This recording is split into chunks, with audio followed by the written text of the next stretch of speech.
नमस्कार मित्रों, उत्कर्ष क्लासेस के YouTube चैनल पर आपका हार्दिक स्वागत है, अभिनंदन है। जैसा कि मैंने कुछ दिन पूर्व कहा था कि हम कई सारी लाइव क्लासेस के साथ में आने वाले हैं और उसी कड़ी में आज से मैंने प्रयास किया है कि आपके बीच में नियमित रूप से रूबरू हुआ जाए। एक्चुअल में हमें क्लासरूम के लिए, हमारे मोबाइल ऐप के लिए लगातार रिकॉर्डिंग की भी ज़रूरत थी, तो ये स्टूडियो उसमें भी काम आ रहा था। लेकिन आपको जान के बहुत खुशी होगी कि हमने इस स्टूडियो के अलावा 3 और स्टूडियो बना दिए हैं। तो जी हाँ, उत्कर्ष क्लासेस के पास अभी हमारे 4 डिजिटल क्रोमा स्टूडियो है, जिसमें कई सारे कैमरामैन्स, वीडियो एडिटर्स वगैरह सब लोग हैं। तो ये मैंने एक स्टूडियो जो है वो लाइव क्लासेस के लिए समर्पित किया है और इन लाइव क्लासेस में आने वाले दिनों के अंदर जो कंपटीशन नज़दीक है उनकी कक्षाएं हम ज़्यादा चलाने वाले हैं। जैसे अभी संगणक और सूचना सहायक की भर्ती आ रही है, तो संगणक और सूचना सहायक के लिए अभी स्पेसिफिक उनकी क्लासेस दिन भर में ज़्यादा रहेगी और उनको हमने फोकस किया हुआ है।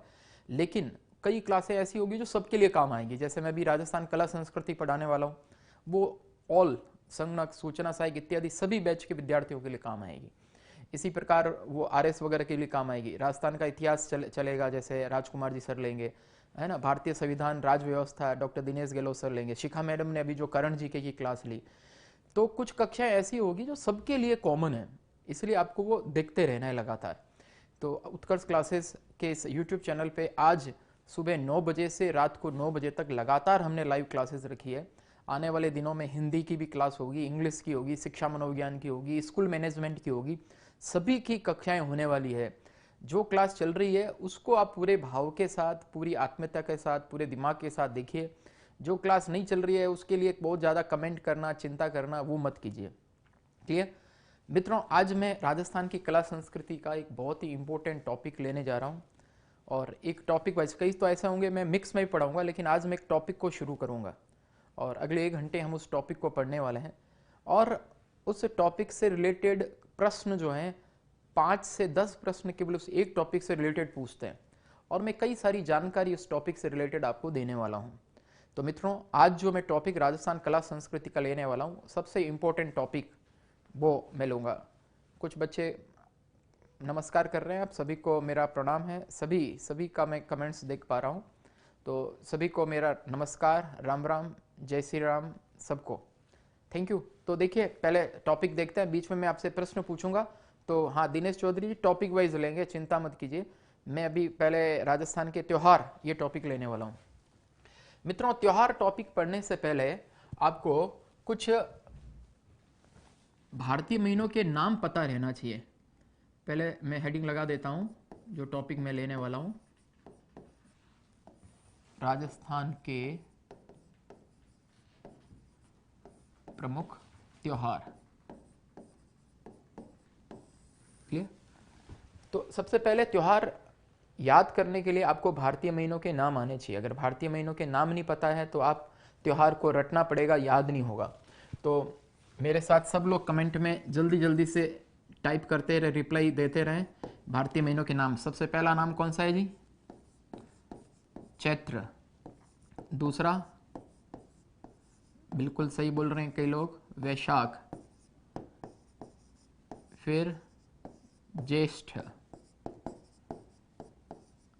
आषाढ़, श्रावण, भाद्रपद, भाद्रपद को भादवा भी कहते हैं, आश्विन, आश्विन या आसोज एक ही बात है, आश्विन। फिर कार्तिक, मार्गशीर्ष या मिक्सर, पोष, माघ और फाल्गुन। तो मित्रों, सबसे पहले ये 12 महीनों के नाम आपको पता रहना जरूरी है। 12 महीनों के नाम अगर आपको पता है तो बहुत इजीली, बहुत अच्छे बच्चे अच्छे से कमेंट्स कर रहे हैं, सबको पता है। अगर इनको मोटे रूप से अगर समझें कि अंग्रेजी महीनों के आसपास ये कब आएंगे, तो आपको पता होगा चैत्र शुक्ला प्रतिपदा, जहाँ से नववर्ष प्रारंभ होता है, भारतीय नववर्ष प्रारंभ होता है, वो कभी कभी मार्च का लास्ट वीक या और बाकी बचा हुआ हिस्सा उनका अप्रैल के अंदर रहता है ना। तो मोटे रूप से अगर मित्रों अगर हम देखें तो चैत्र जो है वो थोड़ा सा मार्च और अप्रैल, इस टाइप से रहता है। मैं इसका कृष्ण पक्ष जो रहता है चैत्र का, वो थोड़ा मार्च में रहता है, लेकिन नववर्ष चैत्र शुक्ला प्रतिपदा को प्रारंभ होती है। क्लियर? तो इसी टाइप से इसको आगे देखें तो ये अप्रैल मई में लगभग वैशाख है, ठीक है, थोड़ा सा ये मई जून ये ज्येष्ठ है, ये आगे आगे जैसे कार्तिक है अक्टूबर नवंबर। आरएस में प्रश्न पूछा गया था कि इस वर्ष पुष्कर का मेला कब भरेगा, और पुष्कर का मेला आपको पता है कार्तिक पूर्णिमा को आता है, और कार्तिक पूर्णिमा कब है? कार्तिक पूर्णिमा है कार्तिक का अंतिम दिन, तो कार्तिक का अंतिम दिन कब होता है? नवंबर में। तो ये आरएस प्री में क्वेश्चन आया था। तो मित्रों ये भारतीय महीनों के इर्द गिर्द जो है आपको ये भी पता रहना चाहिए कि इनके अंग्रेजी महीने कौन से पड़ते हैं। जैसे ये फाल्गुन है तो थोड़ा फरवरी थोड़ा मार्च, ये लगभग फाल्गुन में रहेगा। तो पहले तो हो गए 12 महीनों के नाम, चैत्र वैशाख ज्येष्ठ आषाढ़ श्रावण भाद्रपद आश्विन कार्तिक मार्गशीर्ष पोष माघ फाल्गुन। क्लियर? ये कंसेप्ट क्लियर है? 12 महीने। अब हर एक महीने के अंदर पक्ष होता है, 2 पक्ष, एक तो शुक्ल पक्ष एक कृष्ण पक्ष। मित्रों शुक्ल पक्ष और कृष्ण पक्ष का क्या कंसेप्ट है जरा ये समझने की कोशिश करना।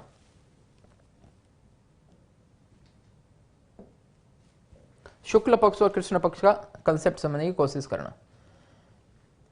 मित्रों चंद्रमा जो पूरा दिखाई देता है वह तिथि क्या कहलाती है? चंद्रमा पूरा दिखाई देता है वह तिथि क्या कहलाती है? बिल्कुल सही, पूरा चंद्रमा दिखाई दे दिया वह तिथि कहलाती है पूर्णिमा। क्लियर? पूर्णिमा के पश्चात चंद्रमा की कलाएं धीरे धीरे कम होती जाती है। तो चंद्रमा की कलाएं धीरे धीरे कम होती जाती है मतलब अंधेरा पग शुरू होता है, तो उसको हम कहेंगे कृष्ण पक्ष प्रारंभ होता है, कृष्ण पक्ष। क्लियर? कृष्ण पक्ष को आगे से इस टॉपिक में मैं क्री डॉट प लिखूंगा, शॉर्ट में क्री प लिखूं तो समझ लेना कृष्ण पक्ष के लिए बोल रहा हूं मैं।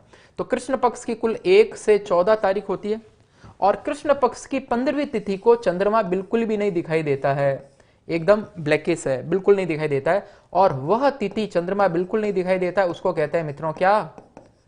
बिल्कुल सही, अमावस्या। अब वापस अमावस्या के पश्चात चंद्रमा की कलाएं दिखना प्रारंभ होगी।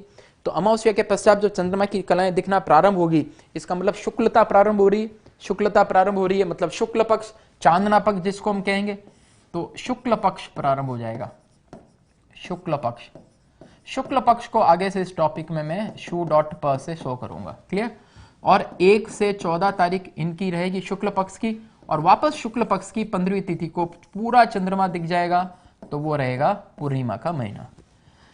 कृष्ण पक्ष को मित्रों बदी भी कहते हैं, ध्यान रखिएगा, और शुक्ल पक्ष को सुदी भी कहते हैं, सुदी। क्लियर है? तो बदी सुदी। अब पूर्णिमा के पश्चात वापस बताओ क्या शुरू हो जाएगा? कृष्ण पक्ष। क्लियर? कृष्ण पक्ष की 1 से 14 तारीख, कृष्ण पक्ष की 15वीं तिथि को चंद्रमा बिल्कुल नहीं दिखेगा, वह तिथि क्या कहला देगी? अमावस्या। इतना मेरे ख्याल से सबके दिमाग में फिट हो गया होगा। इतना सबको समझ में आ गया है क्या? बताओ, यस और नो, रिप्लाई करिए। इतना समझ में आ गया है सबको? तो मैं फिर प्रश्न पूछूंगा इसमें से। मान लीजिए उदाहरण के लिए मित्रों, मैं उदाहरण के लिए पूछ रहा हूं, मान लीजिए उदाहरण के लिए ये पूर्णिमा जो है आपकी वो श्रावण की पूर्णिमा है, तो इसके आगे कृष्ण पक्ष की एकम किसकी होगी? मित्रों श्रावण की पूर्णिमा के पश्चात, श्रावण पूर्णिमा मतलब हो गया श्रावण पूरा हो गया, अब कृष्ण पक्ष शुरू जो होगा तो श्रावण के बाद होता है भादवा, तो ये भादवे की कृष्ण पक्ष की एकम से 14 है, ये अमावस्या भी भादवे की है, ये शुक्ल पक्ष की एकम से 14 भी भादवे की है, और ये पूर्णिमा भी भादवे की है। पूर्णिमा को पूरा चांद दिख गया, चांद पूरा दिख गया, मतलब की महीना पूरा हो गया। क्लियर? तो पूर्णिमा को पूरा चांद दिख गया, महीना पूरा हो गया, तो यहां पे भादवा पूरा हो चुका है। तो भाद्रपद पूर्णिमा के बाद में नेक्स्ट डे कौन सा आएगा? पूरा महीना, तिथि, पक्ष, तीनों बताइए, जल्दी से रिप्लाई कीजिए। भाद्रपद पूर्णिमा के बाद में ये जो आएगा पूरा महीना, पक्ष, तिथि, कौन सा आएगा? भाद्रपद पूर्णिमा के बाद नेक्स्ट डे पूरा बताओ, कौन बताएगा? सबसे पहले कौन रिप्लाई करता है, देखता हूं मैं।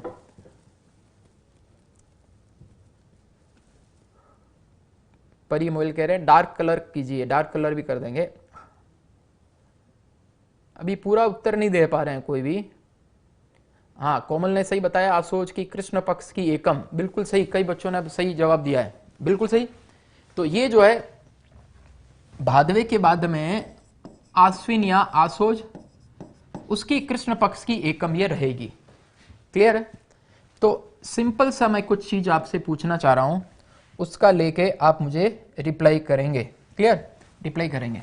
सबसे पहला मेरी बात इससे रिलेटेड है, उसके बाद हम त्योहार शुरू करेंगे। कोई भी महाप्रारंभ जो होता है, महाप्रारंभ कह रहा हूं, वर्ष प्रारंभ नहीं कह रहा हूं, ठीक है? वर्ष जो प्रारंभ होता है, नववर्ष प्रारंभ, नववर्ष प्रारंभ, ये मैं अलग से लिख देता हूं, चैत्र शुक्ल एकम या चैत्र शुक्ल प्रतिपदा से होता है। मैं कह रहा हूं कोई भी महाप्रारंभ कब होता है? कोई भी महाप्रारंभ होता है मित्रों कृष्ण पक्ष की एकम से। ध्यान रखिए, पंचांग के अनुसार कोई भी महीना प्रारंभ कब होता है? कृष्ण पक्ष की एकम से प्रारंभ होता है। दूसरा प्रश्न बताइए, कृष्ण पक्ष की 15वीं तिथि को क्या कहेंगे? क्लियर है? कृष्ण पक्ष की 15वीं तिथि को क्या कहेंगे? जल्दी से बताइए। गुड, सबका आंसर आ रहा है, एकदम सही है। कृष्ण पक्ष की 15वीं तिथि को कहेंगे अमावस्या। उसके बाद में मेरा प्रश्न है, अमावस्या के बाद क्या प्रारंभ होगा? अमावस्या के बाद क्या प्रारंभ होगा? तो अमावस्या के पश्चात शुक्ल पक्ष प्रारंभ होता है। फिर है मित्रों, शुक्ल पक्ष की 15वीं तिथि को क्या आती है? तो शुक्ल पक्ष की 15वीं तिथि को पूर्णिमा आती है। और माह समाप्त कब होता है? पंचांग समाप्त कब होता है? हर महीने का, हर माह समाप्त कब होता है? तो पंचांग के अनुसार माह समाप्त कब होता है? वह होता है पूर्णिमा के दिन। पूर्णिमा को माह समाप्त होता है। क्लियर है? इतना अगर आपको समझ में आ गया हो, मैं वापस से रिपीट करता हूं, जो अभी तक मैंने बताया है उसको रिपीट करता हूं। सबसे पहले राजस्थान के प्रमुख त्योहार चैत्र, वैशाख, ज्येष्ठ, आषाढ़, श्रावण, भाद्रपद, आश्विन, कार्तिक, मार्गशीर्ष, पौष, माघ, फाल्गुन। क्लियर है? 12 महीनों के 12 त्योहार हो गए। नेक्स्ट पेज पे अपन चलते हैं। मैंने बताया कि पूर्णिमा को फुल मून डे होता है, पूरा चंद्रमा दिखता है, और उसके पश्चात कृष्ण पक्ष शुरू होता है। कृष्ण पक्ष की 14 दिन 15वीं तारीख होती है अमावस्या। अमावस्या के पश्चात शुक्ल पक्ष प्रारंभ होता है, और शुक्ल पक्ष की 1 से 14 तारीख शुक्ल पक्ष की 15वीं तिथि को पूर्णिमा होती है। और यहां पे मैंने लास्ट में कुछ कंसेप्ट आपको बताए थे। कोई भी महाप्रारंभ पंचांग के अनुसार, ध्यान रखना मित्रों, धार्मिक मान्यता से नया काम, कोई भी नई चीज वो शुक्ल पक्ष से प्रारंभ मानते हैं। हम अपने देवी देवताओं के कोई मंदिर जाते हैं, कोई लोक देवताओं के थान जाते हैं, तो कब जाते हैं? शुक्ल पक्ष में। कृष्ण पक्ष में नहीं जाते हैं, शुक्ल पक्ष में जाते हैं। जो नया चांद है, नया दिन है, वो हम किसको कहते हैं? शुक्ल पक्ष के दिनों को कहते हैं। लेकिन पंचांग के अनुसार कोई भी महीना प्रारंभ जो हो रहा है वो कृष्ण पक्ष की एकम से प्रारंभ हो रहा है, ये दिमाग में आपको फिट रखना है। लेकिन भारतीय नववर्ष चैत्र कृष्णा एकम को नहीं रहता है, चैत्र शुक्ला एकम को रहता है। अब हम आते हैं मित्रों प्रमुख त्योहार के ऊपर, गौर करिए। तो सबसे पहले त्योहार जो मैं आपका लेने वाला हूं वो है छोटी तीज। छोटी तीज। अब आप लोग कहेंगे साहब आपने महीना तो पहला बताया था चैत्र का, और छोटी तीज का त्योहार आप सबको पता है कब आती है? छोटी तीज श्रावण के शुक्ल पक्ष की तृतीया को आती है। छोटी तीज आती है श्रावण के शुक्ल पक्ष की तृतीया को। देखिए, चैत्र शुक्ल एकम भारतीय नववर्ष प्रारंभ, महीना मैंने बताया चैत्र से प्रारंभ। अब मैं त्योहार टॉपिक पढ़ाना शुरू कर रहा हूं, राजस्थान के प्रमुख त्योहार। प्रमुख त्योहार देखो, वैसे तो हर दिन त्योहार है, लेकिन प्रमुख जो इंपॉर्टेंट जो त्योहार है, जिनके ऊपर प्रश्न लगातार आते हैं, जो समझने की चीज है, उसके ऊपर हम बात करते हैं। तो श्रावण शुक्ल तृतीया, ये त्योहार मैंने क्यों यहां से क्यों शुरू किया, ये बताइए मुझे। यहां से कौन शुरू किया? मित्रों एक चीज जरूर ध्यान रखना है, जो आपस में गपशप करते हैं फालतू में और इधर उधर की बातचीत करते रहते हैं, उनको जो है तुरंत हमारा एक बंदा बैन यूजर कर देता है, और हर लाइव क्लास के दौरान 5-6 बैन हो जाते हैं। और एक बार आप बैन हो गए, उसके बाद कभी भी सही कमेंट भी जो आपको वास्तव में क्वारी होगी वो भी नहीं कर पाओगे, क्योंकि फिर इतने सारे बैन यूजर को वापस वो ठीक करेगा नहीं। तो इसलिए मेरा निवेदन है कि क्लास में एकदम बने रहिए, और जितना पूछें उतना जवाब दीजिए। मतलब हमें एकदम ऐसा मुझे महसूस होना चाहिए कि मेरी लाइव क्लास में बच्चे जितने सीरियस सामने कक्षाओं में बैठे रहते हैं ऑफलाइन क्लास के दौरान, वैसे ही ऑनलाइन क्लास के दौरान आप लगातार बैठे रहें, क्योंकि हम स्टूडियो में लाइव हो रहे हैं। और हमें आपकी तरफ पूरा एकाग्र होकर करना हो रहा है, क्योंकि हमारे स्टूडेंट्स नहीं बैठे हैं अभी, आप ही हमारे स्टूडेंट्स हो जो ऑनलाइन बैठे हो सैकड़ों की तादाद के अंदर। इसलिए पूरा एकदम जज्बे के साथ क्लास अटेंड करनी है। हमारी इतनी मेहनत जो दिन भर इतनी सारी टीम लग रही है, तो उसको अप्रिशिएट करते रहना है। तो इसलिए कमेंट एकदम आपस में गपशप नहीं, फालतू की बातें नहीं, कोई जाति की बात करता है, कोई लड़का लड़की आपस में बात करता है, ऐसे नहीं चलेगा प्लीज़। आज 9 से 9 बजे तक क्लास है और बहुत सीरियस मैं आपका चाहता हूँ, दिन भर कितना आप सीरियस अटेंड करते हैं, जिन जिन की जो जो उपयोगी क्लास है उसको वो अटेंड कीजिए। देखिए, श्रावण शुक्ला तृतीया को इसलिए त्योहारों का शुभारंभ माना जाता है, इसलिए पहला त्योहार मैंने ये लिखा है मित्रों, इंपॉर्टेंट बात है, ध्यान रखना। तो आपको पूछ ले त्योहारों का शुभारंभ कब होता है, तो छोटी तीज से, श्रावण शुक्ला तृतीया को छोटी तीज से त्योहारों का शुभारंभ होता है। इसी को श्रावणी तीज भी कहते हैं, श्रावणी तीज भी कहते हैं, क्लियर। और इसके रिलेटेड कुछ खास खास बातें आरएस मुख्य परीक्षा में प्रश्न आया था मित्रों, तीज त्योहारा बावड़ी ले डूबी गणगौर, तीज तिवारा या त्योहारा बावड़ी ले डूबी गणगौर, यह प्रश्न पूछा जा चुका है आरएस के अंदर। और इसके ऊपर एक इतना ही था आरएस में, आपको पता होगा मेंस के अंदर प्रश्न जब आता है तो केवल एक सटीक चीज आती है, कोई शब्द आ जाता है, कोई उक्ति आ जाती है और उसके बारे में लिखना होता है। तो ये प्रश्न आरएस में जब आया था, तीज त्योहारा बावड़ी ले डूबी गणगौर, तो इसको जिसको ठीक लिखा था आंसर, उसको ये लिखना था कि राजस्थान में छोटी तीज के साथ त्योहारों का शुभारंभ, और छोटी तीज कब आती है वो भी अगर ब्रैकेट में वो लिख देता है तो इंप्रेशन पड़ता है एग्जामिनर के ऊपर कि श्रावण शुक्ल तृतीया। तो राजस्थान में छोटी तीज के साथ त्योहारों का शुभारंभ और गणगौर के साथ त्योहारों का समापन, और गणगौर के भी ब्रैकेट में अगर लिख दिया चैत्र शुक्ला तृतीया, तो इंप्रेशन जाएगा कि उसको दोनों त्योहारों की तिथि भी याद है। छोटी तीज के साथ त्योहारों का शुभारंभ और गणगौर के साथ त्योहारों का समापन माने जाने के कारण यह उक्ति प्रचलित है। जरा बताइए, छोटी तीज के दिन जो है कहां पर प्रसिद्ध सवारी निकाली जाती है, सबसे फेमस छोटी तीज का त्योहार राजस्थान में कहां का है? मेरा क्वेश्चन का आंसर दीजिए जल्दी से। छोटी तीज का त्योहार कहां से सबसे फेमस कहां का है? यस, आज हल्ला बोल भाई सुबह से बहुत एक्टिव है, एकदम लगातार क्लास अटेंड कर रहे हैं। लगते हैं कई बच्चों के पास में 2-2 जियो की सिम है। मैक्सिमम बच्चों का जयपुर आंसर है, बूंदी भी कई लोगों ने दिया है। बूंदी मित्रों कजली तीज का मेला वहां का प्रसिद्ध है, छोटी तीज का उत्सव जयपुर का ही प्रसिद्ध है। बिल्कुल सही बात है आपकी, ये छोटी तीज के दिन जयपुर में तीज माता की प्रसिद्ध सवारी निकाली जाती है। आरटीडीसी का होटल तीज भी जयपुर के अंदर ही स्थित है। और मित्रों, तीज और गणगौर से एक दिन पहले, प्रश्न सुनना मेरा, तीज व गणगौर के एक दिन पहले व्रत करने वाली स्त्रियों के लिए जो आभूषण, मिठाई, श्रृंगार के सामान इत्यादि उनके जो सास ससुर माता पिता लेके आते हैं उसको क्या कहते हैं? प्रश्न मेरा समझ में आ गया? तीज व गणगौर से एक दिन पहले, आपको पता होगा राजस्थान में पहली तीज जो है वो पीहर में मनाती है, और तीज और गणगौर से एक दिन पहले व्रत करने वाली स्त्रियों के लिए उनके माता पिता, सास ससुर वस्त्र, आभूषण, मिठाई इत्यादि लाते हैं, उसको क्या कहते हैं? वेरी गुड, कई बच्चों ने एकदम ठीक उत्तर दिया है। बहुत फास्ट कमेंट स्क्रॉल हो रहे हैं इसलिए मैं पढ़ नहीं पा रहा हूं। अजय, सूरज वगैरह सबके अच्छे आंसर है, बिल्कुल सही है, सिंजारा कहते हैं, सिंजारा।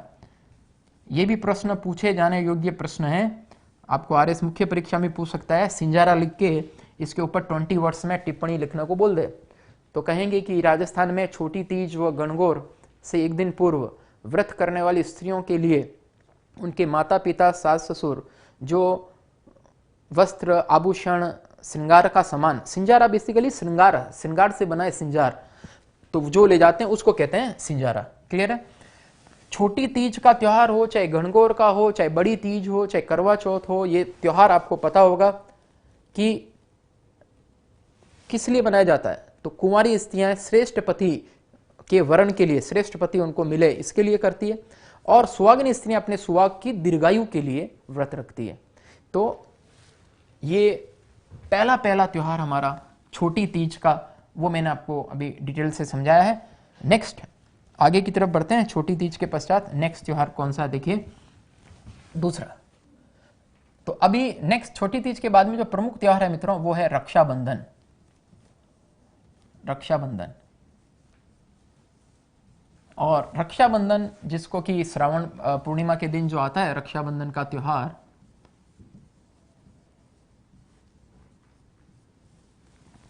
बहन भाई का त्योहार है मित्रों।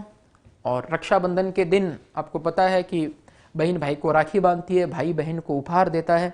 इंद्राणी ने इंद्र को भी देवासुर संग्राम पर जाते समय रक्षा का सूत्र के रूप में राखी बांधी थी। और मैं जो आपसे प्रश्न पूछने वाला हूं, राजस्थान का इतिहास अगर आप लोगों ने पढ़ा है तो राजस्थान के इतिहास के संदर्भ में बताइए कि चित्तौड़गढ़ की रानी कर्मावती ने गुजरात के बहादुर शाह के आक्रमण के समय राखी भेजी थी मदद के लिए, वो किसको भेजी थी? इंपॉर्टेंट क्वेश्चन है, उत्तर दीजिए। लाइव क्लास आप अटेंड कर रहे हैं, किसको भेजी थी?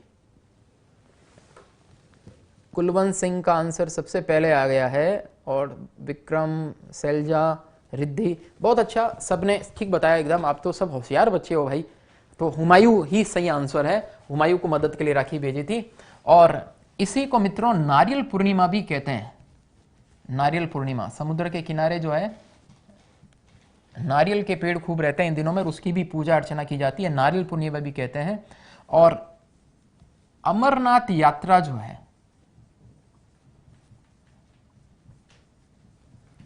अमरनाथ यात्रा का रक्षाबंधन श्रावण पूर्णिमा के दिन शुभारंभ होता है या समापन होता है? बताइए, अमरनाथ यात्रा का रक्षाबंधन के दिन शुभारंभ होता है या समापन होता है?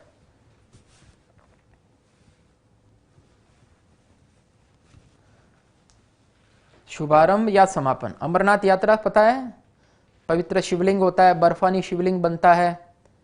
हाँ, श्रवण कुमार की पूजा भी होती है आटे के लोहे बना के, बिल्कुल सही है, कुछ बच्चों ने अच्छा जवाब दिया है, बिल्कुल ठीक बता रहे हैं। अमरनाथ यात्रा जो है मित्रों, प्रारंभ जो होती है वो आषाढ़ पूर्णिमा को होती है। आषाढ़ पूर्णिमा को गुरु पूर्णिमा भी कहते हैं, ध्यान रखिएगा, गुरु पूर्णिमा को प्रारंभ होती है। और अमरनाथ यात्रा का समापन जो होता है वो श्रावण पूर्णिमा को होता है। इस दिन बर्फानी शिवलिंग बनता है पूरा, तो ये खास बात है, आपको ध्यान रखनी है। तो मित्रों श्रावण पूर्णिमा के साथ ही श्रावण पूरा हो गया, क्लियर? तो श्रावण पूरा हो गया तो श्रावण के पश्चात अब क्या शुरू होगा? भाद्रपद शुरू होगा, क्लियर है? तो भाद्रपद जब स्टार्ट होगा, अब मैं भाद्रपद करके एक हेडिंग लगा देता हूं तो आपको आसानी रहे कि भाद्रपद के त्योहार जो है वो मैं बताना जा रहा हूं, भाद्रपद के त्योहार। और वो भाद्रपद में शुक्ल पक्ष में, कृष्ण पक्ष में, वो भी हम बात करेंगे। सबसे पहले भाद्वे की कृष्ण पक्ष की तृतीया को एक त्योहार आता है मित्रों, बड़ी तीज। बड़ी तीज को बूढ़ी तीज भी कहते हैं, क्योंकि इस दिन सत्तू खाते हैं, सत्तू के लड्डू इत्यादि सत्तू खाते हैं, इसलिए सत्तूड़ी तीज भी इसी को कहते हैं, क्लियर? और कजली तीज के नाम से भी यही जाना जाता है, यही तिथि कजली तीज। कजली तीज के नाम से जो मेला भरता है, भी कुछ बच्चों ने जो गलत कमेंट कर दिया था, कजली तीज का त्योहार भरता है बूंदी में। छोटी तीज या श्रावणी तीज का वो भरता है खास जयपुर में, क्लियर? और इनकी तिथि भाद्रपद के कृष्ण पक्ष की तृतीया है, भाद्रपद के कृष्ण पक्ष की तृतीया। तो ये तीज का त्योहार जो करती है, मैंने पहले बताया, सुहागिन स्त्रियां सुहाग की दीर्घायु के लिए करती है, जिससे उनसे लंबे समय तक कामकाज कराया जा सके। और कुंवारी कन्या श्रेष्ठ पति का वरण करने के लिए यह तीज त्योहार का व्रत करती है। चंद्रमा को देख के व्रत खोलती है, रात्रि में दिन भर व्रत रहता है। ये मारवाड़ का करवा चौथ के रूप में त्योहार जाना जाता है। मारवाड़ के अंदर एक त्योहार जो है बड़ी तीज का त्योहार खास मारवाड़ का प्रसिद्ध है। मित्रों बड़ी तीज के दिन व्रत करने वाली स्त्रियां जो है वो सुबह सुबह सूर्योदय से पहले जो एक भोजन करती है, कलेवा करती है, उसको क्या कहते हैं? इंपॉर्टेंट है, आपके 20 वर्ड्स का क्वेश्चन आरएस मेंस में भी आने लायक है और बाकी भी किसी में आ सकता है। मेरा प्रश्न है, बड़ी तीज के दिन मारवाड़ में व्रत करने वाली स्त्रियां जो सुबह सुबह भोजन करती है उसको क्या कहते हैं? आंसर दीजिए। बहुत अच्छा, विनय ने आंसर दिया है।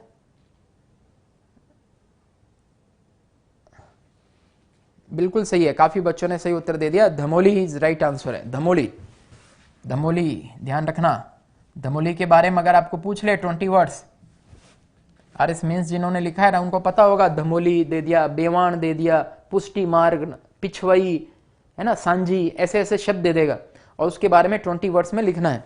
तो धमोली क्या है, धमोली के बारे में बता दूं, भाद्रपद कृष्ण तृतीया को बड़ी तीज के दिन मारवाड़ में व्रत करने वाली स्त्रियां सूर्योदय से पहले जो भोजन करती है, जो कलेवा करती है, उसको दमोली कहा जाता है। क्लियर है?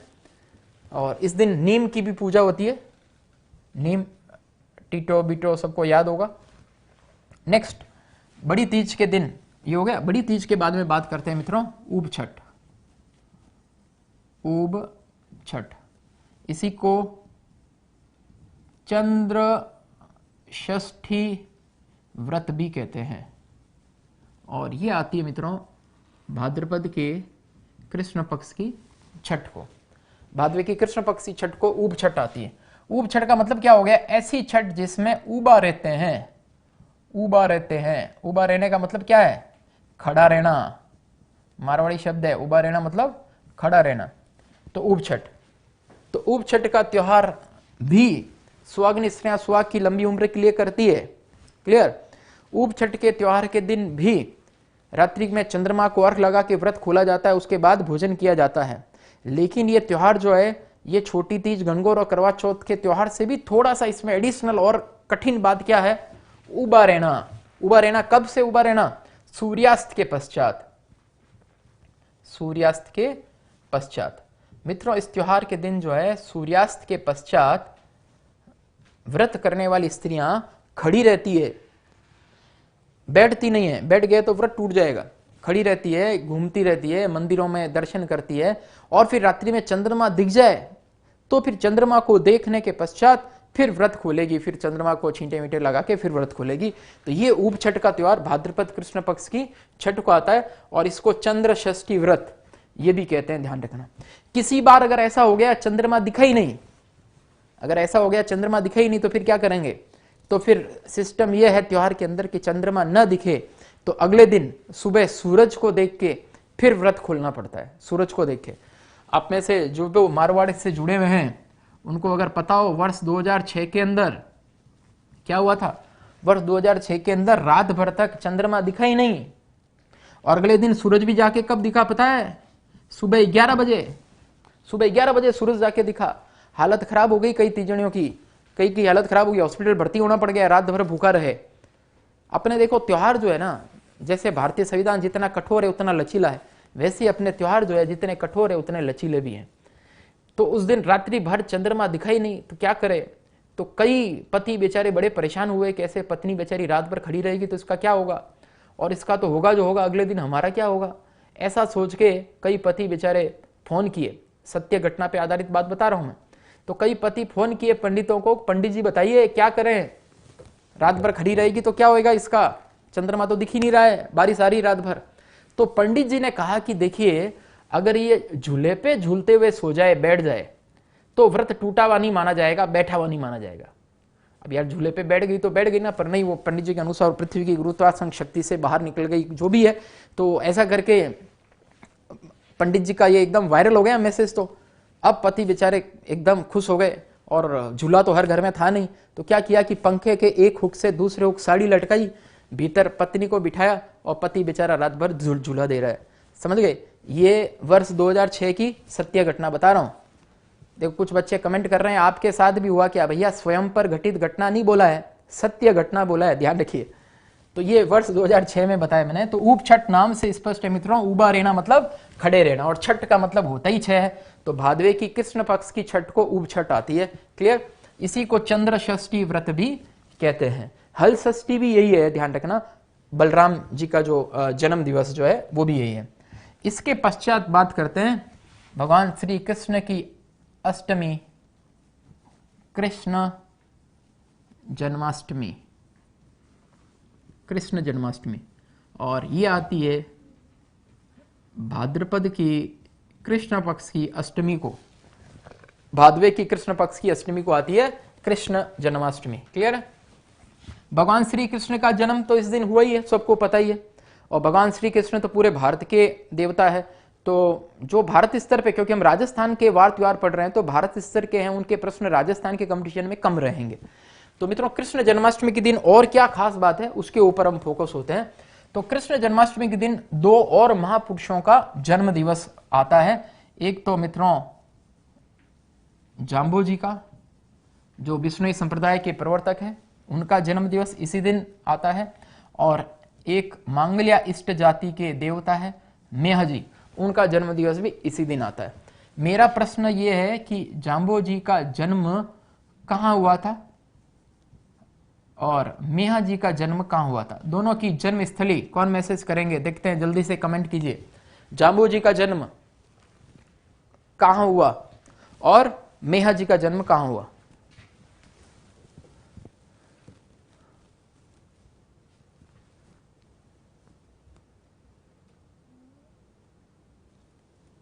पर्वसर नागौर में नहीं हुआ भैया, पर्वसर नागौर में नहीं हुआ, गलत है। पीपासर नागौर बिल्कुल सही है, कई बच्चों ने आंसर दे दिया। जाम्बू जी का जन्म कहां हुआ? पीपासर नागौर डिस्ट्रिक्ट के अंदर। ठीक है, इंपॉर्टेंट है, महत्वपूर्ण लोक संत है, प्रश्न पूछ सकते हैं। अब फटाफट बताइए मेहा जी का कब हुआ? मेहा जी का कहां हुआ जन्म, कहां हुआ? मेहा जी का जन्म कहां हुआ?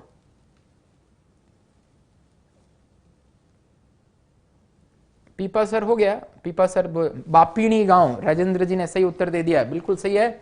मेहा जी का जन्म जो मांगलिया इष्ट जाति के देवता है, बापीणी गांव ओस या जोधपुर के अंदर पड़ता है मित्रों, यहां पर मेहा जी का जन्म हुआ था। क्लियर है?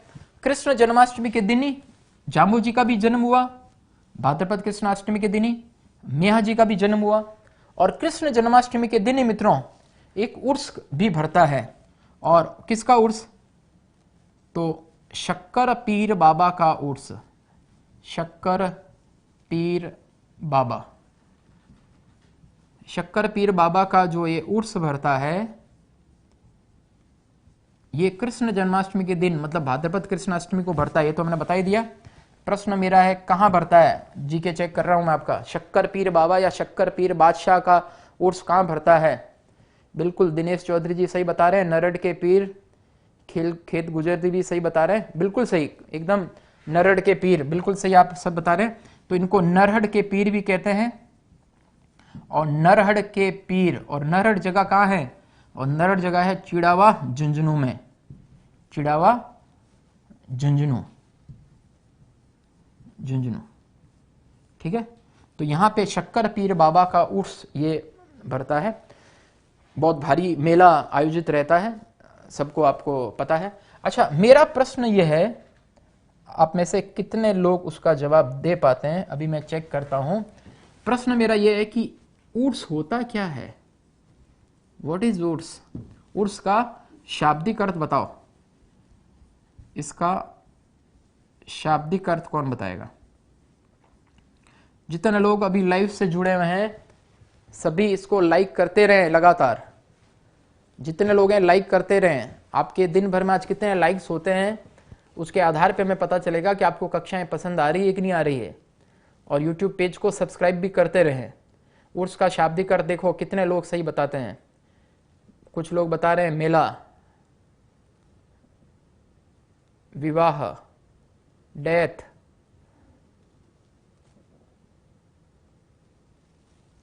ज्यादातर लोगों ने मेला उत्तर बताया है मित्रों। मेला आंसर गलत है, पर कई सारे बच्चों ने सही उत्तर भी बताया है। ये बहुत मेरे लिए अच्छी बात है कि आप काफी जानकारी रखते हैं। बहुत तैयारी के साथ मुझे आना पड़ेगा, इसका मतलब ये हुआ। चलो, उर्स का शाब्दिक अर्थ होता है मित्रों मिलन या विवाह। ध्यान रखिएगा, कई लोगों ने मेला लिखा है, नहीं होता है। मृत्यु लिखा है, नहीं होता है। जन्म लिखा है, नहीं होता है। उर्स का मीनिंग क्या होता है? उर्स का मीनिंग होता है मिलन या विवाह। अब मिलन या विवाह, लेकिन उर्स मनाया कब जाता है? उर्स मनाया जाता है कोई सूफी संत की मृत्यु के दिन मनाया जाता है, मृत्यु के दिन, ध्यान रखिएगा। और किसकी मृत्यु के दिन? सूफी संत की मृत्यु के दिन। तो फिर ये क्या चक्कर है? जरा सुनना, बहुत आध्यात्मिक और अच्छी बात है, कंसेप्ट की बात है, जरा दिमाग लगाना। आपने उर्स इतने सुने, ख्वाजा मुइनुद्दीन चिश्ती का उर्स, न अभी हमारे तना पीर का उर्स जोधपुर में मंडोर के अंदर चल रहा है। तो उर्स आपने कई सुना होगा मित्रों। उर्स का मतलब यह है मिलन या विवाह। मिलन या विवाह में क्या होता है? दो दिलों का मिलन, नर नारी का मिलन, उनका विवाह। लेकिन यहां पे उर्स जो है ये सामान्य नर नारी मानव मानवी का मिलन नहीं है। यहां पे उर्स का शाब्दिक अर्थ है मिलन या विवाह। क्या? तो मित्रों, कोई सूफी संत की मृत्यु के दिन उस सूफी संत की आत्मा का परमात्मा से मिलन हो जाता है। आत्मा आज परमात्मा से मिल गई है। सूफी संत की मृत्यु हो गई और उसकी आत्मा जो है वो परमात्मा से मिलन की, आत्मा का परमात्मा से विवाह हो गया, वो दोनों आपस में उनका गठजोड़ हो गया और इसलिए इसको खुशी के रूप में उनकी मृत्यु के दिन को मनाते हैं। तो पहले तो बताइए उर्स का शाब्दिक अर्थ क्या बताया? मिलन या विवाह, नंबर 1। नंबर 2, उर्स मनाया कब जाता है? उर्स मनाया जाता है किसी भी सूफी संत की मृत्यु के दिन। और फिर किसी सूफी संत की मृत्यु के दिन उर्स मनाते हैं। उर्स का शाब्दिक अर्थ विवाह है। तो तात्पर्य क्या हो गया? तो कोई सूफी संत की मृत्यु के दिन उसकी आत्मा का परमात्मा से मिलन हो जाता है। कोई भी सूफी काव्य, अभी पद्मावत आपने जो है जायसी का ग्रंथ अगर आपने पद्मावत पढ़ा है, जिसके ऊपर पद्मावती मूवी भी रही है, तो जायसी ने, मलिक मोहम्मद जायसी ने पद्मावत जो लिखा है उसमें पद्मनी और रतन सिंह का प्रेम जो है वो आम प्रेम नहीं है। पद्मनी और रतन सिंह का प्रेम, रतन सिंह और पद्मनी ये दोनों यहाँ पे आत्मा और परमात्मा का मिलन है। रतन सिंह जो है वो आत्मा का प्रतीक है पूरे जायसी के पद्मावत के अंदर अगर आप गौर करेंगे, और पद्मावती या पद्मनी जो है वो परमात्मा का प्रतीक है, आत्मा और परमात्मा। तो प्रकारांतर से वो इसको कहा भी गया, मैं एमए हिंदी से हूं तो हमें पता भी है, इसको कहा भी गया है ये इसके मजाजी से इसके हकीकी का काव्य है। इसके मजाजी मतलब धरती के मोजिज लोगों का काव्य, और इसके हकीकी मतलब हकीकत का प्रेम। तो खैर बहुत ज्यादा गहराई में मत जाइए। कुल मिला के यह है कि शक्कर पीर बाबा या शक्कर पीर बादशाह का उर्स भरता है चिड़ावा झुंझुनू में। कब भरता है? कृष्ण जन्माष्टमी के दिन भरता है। और चूंकि आपको इतना सारा उर्स पता है तो उर्स का शाब्दिक अर्थ पता होना चाहिए। कोई भी सूफी संत की मृत्यु के दिन ये भरता है, लेकिन तात्पर्य उसका विवाह या मिलन होता है। कृष्ण जन्माष्टमी के नेक्स्ट डे मित्रों आती है गोगा नवमी। गोगा नवमी, गोगा नवमी कब? तो भाद्रपद की कृष्ण पक्ष की नवमी को आती है गोगा नवमी। गोगा नवमी के दिन मेला कहां भरता है? दीजिए जवाब जल्दी से। भाद्रपद की कृष्ण पक्ष की नवमी, गोगा नवमी। गोगा जी चौहान थे। गोगा जी के मंदिर में एक हिंदू पुजारी, एक मुस्लिम पुजारी 15-15 दिन पूजा करते हैं। नागों के देवता के रूप में पूजनीय हैं। महमूद गजनवी से इन्होंने युद्ध किया था, सबको पता है। मैं पूछ रहा हूं गोगा नवमी के दिन मेला कहां भरता है? आशीष ने सबसे पहले उत्तर दे दिया है। बिल्कुल ठीक है भाई, लगभग सबका उत्तर एकदम राइट है। गोगा मेड़ी, गोगा मेड़ी हनुमानगढ़ में मेला भरता है। गोगा मेड़ी हनुमानगढ़। और गोगा मेड़ी को मित्रों धड़ मेड़ी या धुर मेड़ी भी कहा जाता है। धुर मेड़ी या धड़ मेड़ी। मित्रों मुस्लिम आक्रांताओं से युद्ध करते हुए गोगा जी, लोक देवता गोगा जी का शीश जो है वो उनके जन्म स्थल वाली जगह पे ददरेवा चुरू में गिरा था। और चूंकि यहाँ पे शीश गिरा था इसलिए इसको शीश मेड़ी या शीर्ष मेड़ी कहते हैं। और बगैर धड़ के भी गोगा जी लड़ते रहे थे, और गोगा जी का धड़ जाके गिरा था ये नौहर हनुमानगढ़ के अंदर। ये गोगा मेड़ी नौहर में आता है, नौहर हनुमानगढ़ में, और इसलिए इस स्थल को कहते हैं धुर मेड़ी या धर मेड़ी या धड़ मेड़ी। तो ददरेवा और धुर मेड़ी दोनों आपको स्थान ध्यान में रखने, दिमाग में डालना है। नेक्स्ट त्योहार आता है मित्रों बच्छ बारस। एक एक त्योहार इंपॉर्टेंट है, ध्यान रखिएगा, और क्रम से मैं बता रहा हूं सारे त्योहार। बच्छ बारस, बच्छ बारस का त्योहार भाद्रपद की कृष्ण पक्ष की बारस को आता है। ये बच्छ शब्द जो है ये वत्स का बिगड़ा हुआ रूप है, मतलब वत्स का अभ्रंश है बच्छ। इसका एक तात्पर्य होता है मित्रों पुत्र, और एक तात्पर्य बछड़ा भी होता है। हिंदी आप पढ़ेंगे तो आपको पता चलेगा, ये अनेकार्थक शब्द है। वत्स एक तात्पर्य पुत्र, एक तात्पर्य बछड़ा।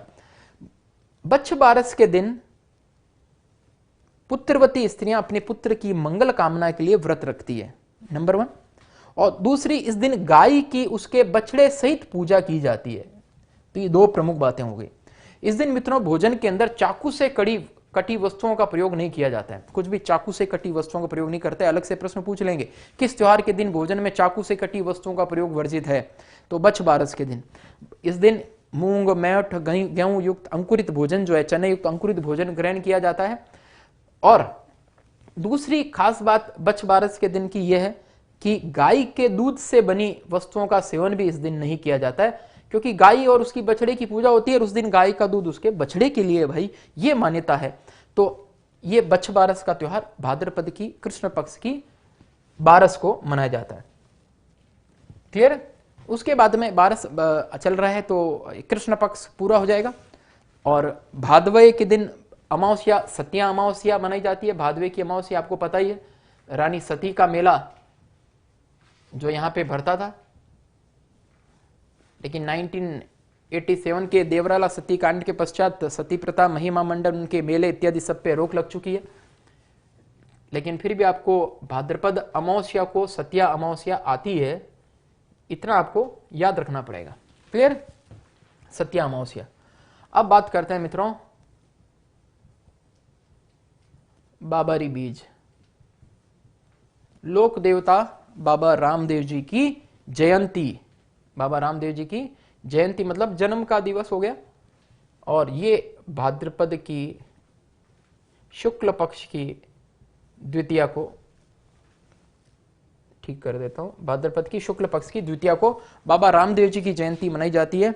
लोक मान्यता के अनुसार बाड़मेर के उंडू काश्मीर गांव में अजमल जी तंवर के यहां द्वारिकाधीश कृष्ण के अवतार के रूप में बाबा रामदेव जी का जन्म हुआ था। ध्यान रखिए, तो बाबा रामदेव जी की जयंती भाद्रपद शुक्ल पक्ष की द्वितीया को आती है और इस दिन मेला जो भरता है, रामदेवरा जैसलमेर में मेला भरता है। रामदेवरा जैसलमेर में मेला भरता है। क्लियर? आरएस में प्रश्न आया था कि ये रामदेवरा के अंदर जो बाबा रामदेव जी का मेला भरता है वो किस कारण से अपना प्रमुख स्थान रखता है। मेरे इष्ट देव है बाबा रामदेव जी, आप में से भी जिनके इष्ट देव बाबा रामदेव जी हैं, और बहुत, क्योंकि मेरे इष्ट देवत आप सबके मेरे माध्यम से हो ही गए, तो एक बार रामसा पीर की जय जय बोल दो एक बार सब लोग। रामसा पीर की जय बोल दो फटाफट से, तो सब बढ़िया काम हो जाएगा एकदम। ठीक जी, सबका आ गया, कमेंट आ गया। तो बात मैं जो करना चाह रहा हूं कि ये मेला किस कारण से अपना प्रमुख स्थान रखता है, किस कारण से प्रमुख स्थान रखता है। सांप्रदायिक सद्भाव के कारण प्रमुख स्थान रखता है। मित्रों, इस मेले के अंदर हिंदू और मुस्लिम दोनों बड़ी संख्या के अंदर पहुंचते हैं। हिंदुओं के लिए ये रामसा वीर है तो मुसलमानों के लिए भी ये रामसा पीर है। ये फेसबुक पे, सोशल मीडिया पे हिंदू मुस्लिम इतने लगे रहते हैं, असली में जाके हम देखें धरातल के ऊपर तो इतना प्रेम विद्यमान है आज भी कि आपको विश्वास नहीं होगा। हमारे जोधपुर के अंदर ही जो इतने सारे यात्रु आते हैं, पैदल यात्री, पावटा पे हमारे मित्र हैं अयूब खान जी, वो अपने पूरे मुस्लिम समाज के बंधुओं के साथ में जो यात्रु लोग हैं उनके पैरों की मरम पट्टी करते हैं, उनके छाले दूर करते हैं, उनकी पट्टी लगाते हैं, दवाई लगाते हैं, इतनी जबरदस्त वो सेवा करते हैं। तो ये आरएस में पूछा गया प्रश्न है कि रामदेवरा जैसलमेर के अंदर जो ये मेला भरता है ये किस कारण से अपना प्रमुख स्थान रखता है। तो मित्रों, रामदेव जी का ये मेला रामदेवरा जिसका प्राचीन नाम रुणेचा, रुणिया कुएं के किनारे रामदेव जी ने अपनी नई राजधानी बसाई थी, इसलिए इसको रामदेवरा कहा गया। तो ये रामदेवरा का मेला सांप्रदायिक सद्भाव के कारण अपना प्रमुख स्थान रखता है। क्लियर? तो ये भाद्रपद अमावस्या ध्यान रखना है सबको। उसके बाद बात करते हैं मित्रों, इसी के 2 दिन बाद में गणेश चतुर्थी, गणेश चौथ, इसी को चतरा चौथ भी कहते हैं। चतरा चौथ आरएस में आया हुआ प्रश्न है। और भाद्रपद की शुक्ल पक्ष की चतुर्थी को गणेश चतुर्थी मनाई जाती है। क्लियर? तो ये गणेश चतुर्थी, भाद्रपद की शुक्ल पक्ष की चतुर्थी, जाहिर सी बात है भगवान गणेश जी प्रथम पूजनीय विनायक। कई बार अलग अलग तरीके से प्रश्न आ चुका है। सब इंस्पेक्टर में प्रश्न पूछा गया था राजस्थान के अंदर विवाह के अवसर पर पहला निमंत्रण पत्र कहां पर भेजने की परंपरा है, शादी की पहली कुमकुम पत्रिका। तो गणेश जी का मंदिर, राजस्थान का सबसे प्रसिद्ध गणेश जी का मंदिर कौन सा है, कमेंट में जल्दी से जवाब दीजिए। सबसे प्रसिद्ध गणेश जी का मंदिर राजस्थान का कौन सा है। सुनील वैष्णव जी, हरिप्रसाद जी, सब अभी रामसा पीर की जय बोल रहे हैं। जय हो भाई, जय हो। रामसा पीर आप सभी का भला करे। सबई माधोपुर, नाम बताओ मंदिर का भाई। रणथंबोर भी आ गया, सोई माधोपुर आ गया। मंदिर का नाम क्या है, किस कारण से खास है वो मंदिर, ये बताओ आप सब। लो, अभी तक नाम ही नहीं आ रहा। हाँ, 2-3 बच्चों ने नाम करे हैं मित्रों।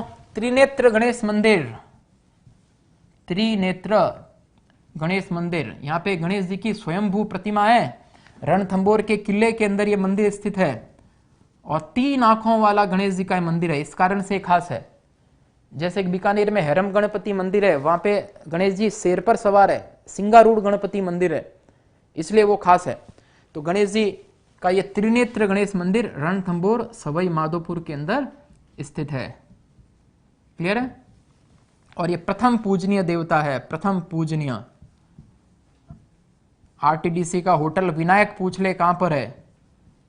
जैसे आरटीडीसी का होटल तीज मैंने बताया था जयपुर में है, विनायक जो है वो रणथंबोर के अंदर है, आरटीडीसी का होटल विनायक।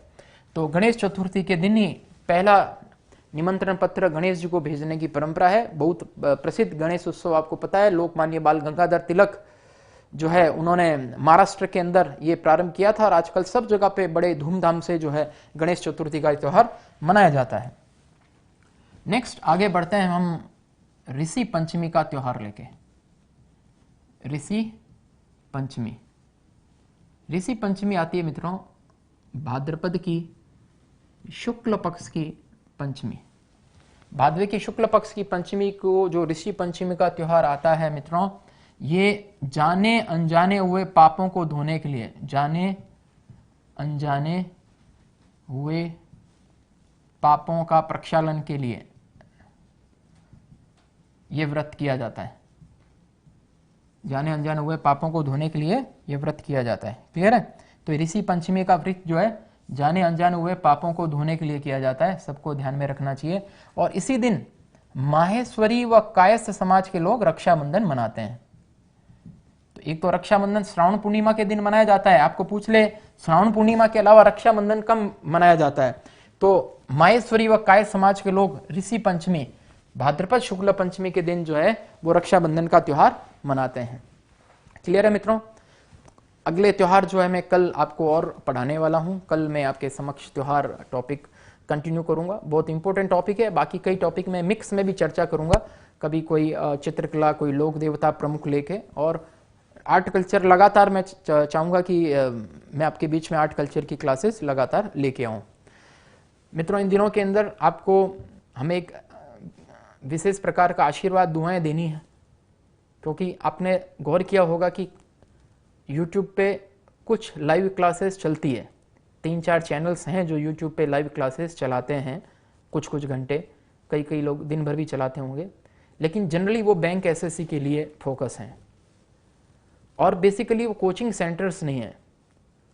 अगर आपने गौर किया हो, कोचिंग सेंटर लेवल पर लाइव क्लासेस चलाने का काम वो केवल हमने किया है और पूरे भारतवर्ष में अपना ये अनूठा, नया और अद्भुत प्रयोग करने का प्रयास आपके सबके विश्वास और स्नेह के कारण किया है।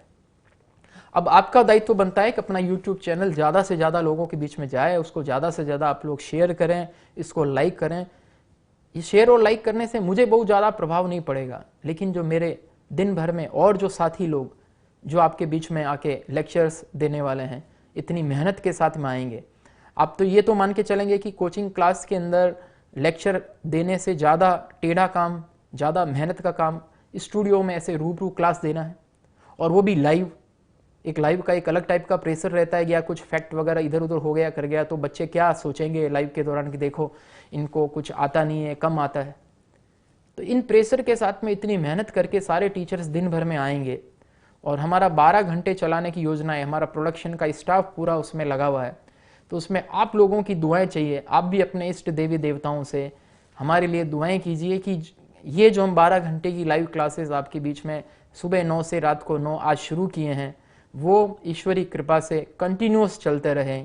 मैं भी अपने इष्ट देवी देवता से, रामसा पीर सहित सभी मेरे महादेव का मैं प्रमुख भक्त हूँ, मैं सभी से ये प्रार्थना करता हूँ कि हमें वो शक्ति प्रदान करे कि हम विद्यार्थियों के लिए जो घर बैठे हैं, सेल्फ स्टडी कर रहे हैं, कोई कारण से कोचिंग सेंटर नहीं ज्वाइन कर पा रहे हैं, ईश्वर की दया से हजारों विद्यार्थी हमारे पास है और जोधपुर के अलावा हमें कहीं पे भी कोचिंग सेंटर नहीं खोलना है, ना हमें ऑनलाइन क्लासेस चलानी है, उसकी कोई मार्केटिंग नहीं करनी है।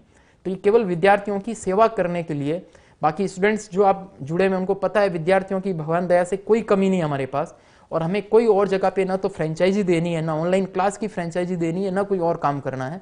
तो मित्रों, आपकी सेवा हम लगातार करते रहें। ये शक्ति, ये आशीर्वाद जो है आप हम सभी को, हमारी पूरी प्रोडक्शन टीम को आप प्रदान करें। आप सभी का बहुत बहुत धन्यवाद, हमारी लाइव क्लासेस को पसंद कर रहे हैं। अभी अगली क्लास शिखा मैडम राजस्थान के भूगोल पे लेके आ रही हैं, और संगणक, सूचना सहायक, आरएस, सेकंड ग्रेड सबके ऊपर क्लासेस इन दिनों के अंदर रहेगी। आप सभी इसी प्रकार से बने रहें, हमारे यूट्यूब चैनल को सब्सक्राइब करें, बेल आइकन को क्लिक करें, ज़्यादा से ज़्यादा लोगों के बीच शेयर करें, इसको लाइक करते रहें। जय हिंद, जय Bharat. Click on the to subscribe to our channel. Press the bell icon on the YouTube app and never